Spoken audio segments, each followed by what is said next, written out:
বন্ধুরা, লাউটাকে ধুয়ে ছোট ছোট করে কেটে নিয়েছি।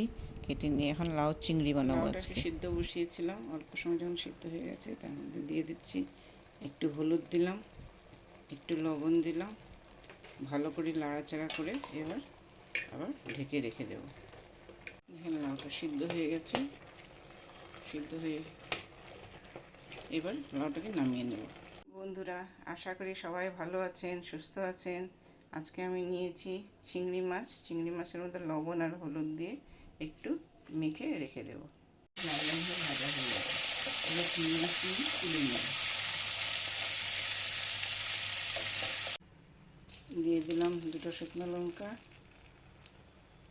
দিয়ে দিলাম এক চামচ, দিয়ে দিলাম দুটো কাঁচা লঙ্কা, এবার দিয়ে দেবো লাউ।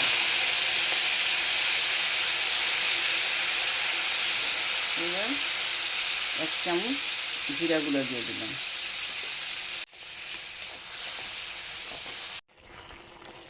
জিরা গুঁড়া দিয়ে এবার সুন্দর করে ভালো করে নাড়িয়ে নিচ্ছি।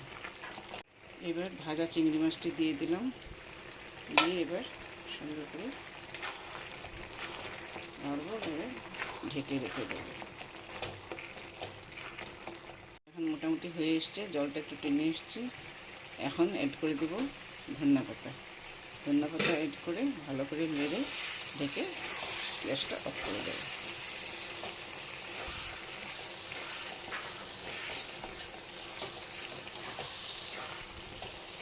এখন কি সুন্দর হয়ে গেছে। এইবার আপনারা সবাই বাড়িতে বানাবেন, বানিয়ে খেয়ে দেখবেন। এখন তো গ্যাসটা অফ করে দেবো, করে নামিয়ে নেবো।